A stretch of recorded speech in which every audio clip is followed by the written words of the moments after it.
to another exciting episode of Codename New to Vero 2. I'm your presenter, Shabu Are You. Normally I focus in on retro toys and comics, and every now and then I'll sneak in something about retro video games. The internet is bombarded with this category. I don't even need to go into that. Some of the better ones that I'd recommend is Metal Jesus, The Immortal John Hancock, and Cannot Be Tamed.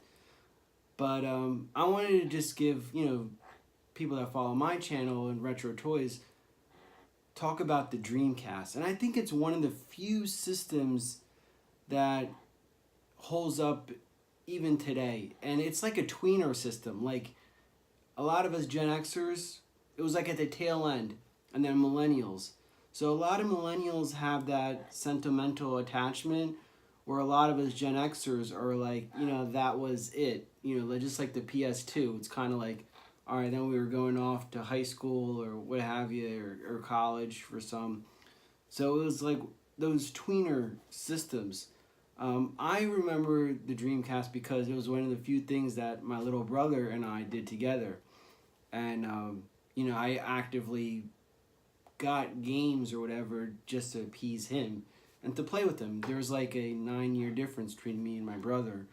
But anyway, one of the things, like I said, it holds up even today. And I think besides if you're like a kid, a Gen Xer, I highly recommend picking up either an NES or SNES or the minis, because you can hack them and put more games on them. But I highly recommend getting those two. One of the Sega Genesis knockoffs, that you could play carts or emulations. Those are good for the casual, just to have when people are over and you want to entertain them, plug it in. And of course, like whether it be, husbands, wives, whatever, everybody will love that. And being that I live in Florida, especially this time of year, my house is like a damn hotel. So there's always people coming down to Florida, and I'll pop in one of these retro gaming systems, and that's like an evening of fun, conversation and that going on in the background. But I also recommend picking up either a PS2 or a Dreamcast. And first of all, the Marvel vs. Capcom series, are just loads of fun. They're quick, dumb, boom, boom, boom. You're off to work or something like that. So I love that. And the graphics for the shmups and stuff, like I said, they hold up even today. And I want to talk about two titles that were kind of like overlooked. Remember, this was the era of the fighting games, So, I didn't know that this was rare, but this is The Last Blade 2. You can look on eBay. I think copies of this go around $40 to $70. And I picked it up in a bundle some lady was selling, along with, I was primarily interested in Marvel vs. Capcom 2, but she had two of these rare games. The other one is Tokyo Extreme Racer.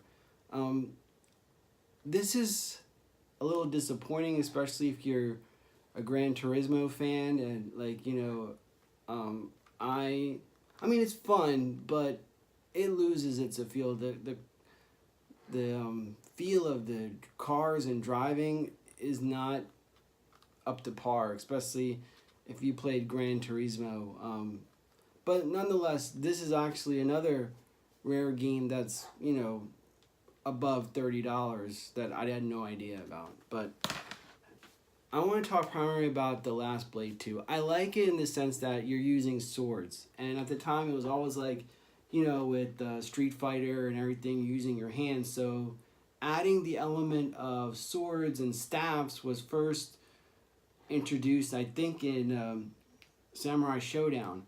And apparently this is actually the successor to Samurai Showdown. And if you see, the dialogue is all Japanese, and you have to read the subtitles in English to understand what the hell's going on.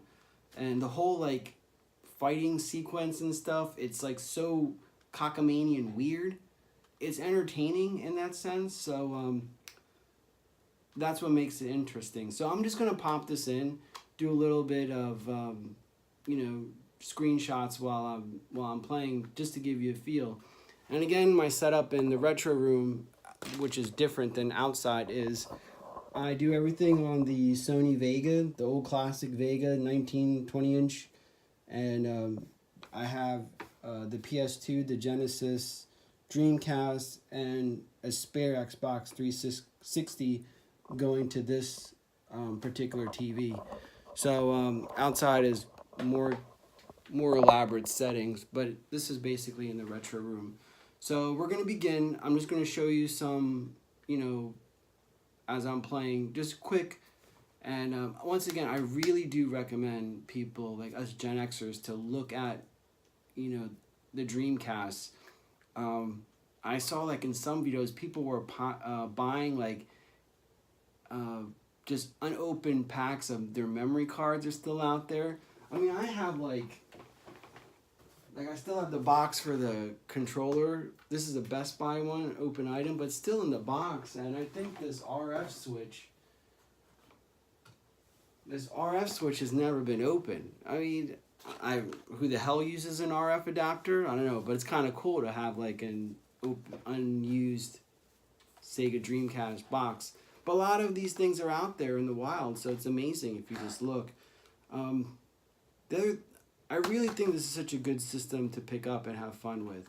And whether even your kids, like, you know, I don't have kids yet, but they could play games on this as well. And I know that the pod racing game was, the better version is on the Dreamcast. And there's an N64, you know, and that's not, I heard that this one's, I have to get that game, but I heard that's phenomenal, like a different game versus the N64 game. So definitely, if you're a Gen Xer and looking for some fun, I definitely recommend picking up the Dreamcast.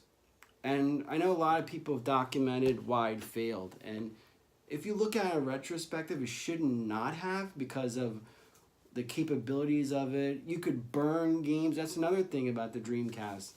If you find somebody, or you could actually purchase reproduction, like, you know, CDR burn games for this thing. It's just maintaining the hardware. That's the tricky part. But as far as the game and game contents, like, you know, you could probably find this game for, you know, maybe 10, 15 bucks. Someone reproduces this for you, you know, or you could find it on the internet. You know, there's ways around it, as you know, I'm sure you know, but it should not have failed. But it was just, again, one of those things that wrong place, wrong time, wrong situation. It's sad because had it been successful, maybe a lot of things would be different. But, you know, that's the way the cookie crumbles. And it was doomed from the start with the PS2 coming out and everything. And the marketing strategy. It's just funny how an entity like Sega had to restructure, and then an entity like Toys R Us folded. Now they're going to restructure after they fail. So kudos to Sega in the sense that they pulled the plug at the right time in order to continue on, versus Toys R Us, which, you know, had to get forced to change. So it may not have been happy for the fans in the short run, but I think in the long run, it was a better business decision. And, you know, they've been making pretty good games afterwards. So here we go. We're going to jump into this. All right, so let's fire this thing up.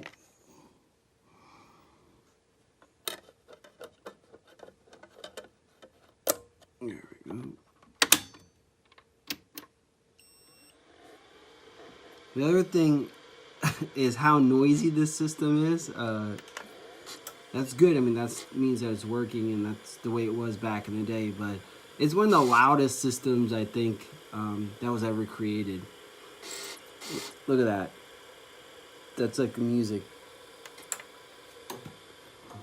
Power up the Vega, because it's spilled coffee. I should clean that.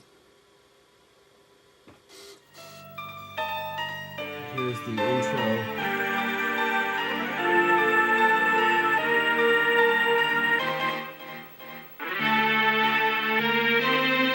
Just remember that this is a CRT, so what you're seeing on YouTube isn't what I'm seeing. I mean, it is crystal clear on my end. When it's played through video, you see all the lines and all the other stuff. So, but man, I do recommend, I've said this a million times in all my videos, save a CRT TV from the dump. These things are just excellent, especially if you get the higher end, the Sony Vegas and the Panasonic.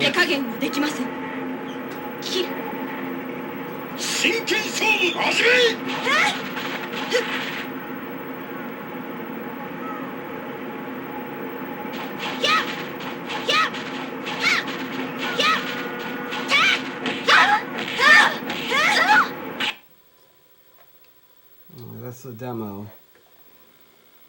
I mean, that's basically all I'm going to show you is story mode. You just select your characters.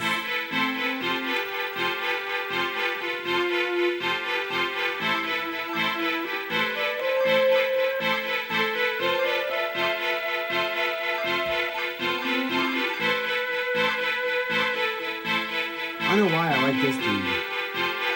I was picking. There's 3 categories here.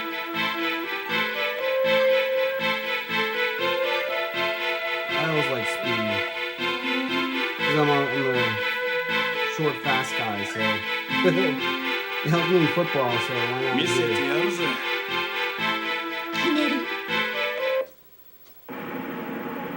Then begins the story.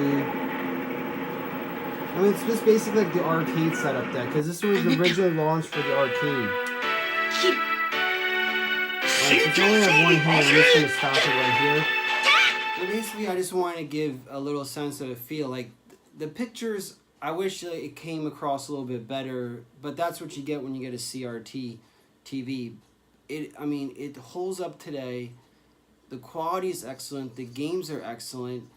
So it's one of those systems, like along with those ones I mentioned, that I strongly recommend picking up and enjoying with the family. There's so many great titles. And if you want to go more in-depth with retro video games, like I said, I recommend Metal Jesus, Immortal John Hancock, and Cannot Be Tamed. They focus more in-depth retro video games, and I watch those periodically as well. So anyway, that's the gist of today's video. I hope it was helpful. Hope you think about looking up and picking up a Dreamcast for yourself. Check on probably the best place is Facebook Marketplace, and Craigslist. The 2 things to look out for is the motor, I think that, and the door. Because remember, when the door hits, it spins the unit. But if the door, you could fix the door. I mean, that's something that's fixable. So you might even get a cheaper one if that's the only problem. But with all these things, buyer beware. Just make sure you do your research and you look at it and you're able to make an educated purchasing decision. But if everything is good to go, it's definitely a bargain to get, and it still holds up. And look into those reproduction burn games too, because you save a crap load of money, because some of these games are expensive. Like, that's the one thing. They're good, they're expensive. So don't be afraid of getting copies and stuff, because who the hell is going to spend like $70 or $80 on a game? But anyway, that's my take. Thank you for watching, and we'll see you next time.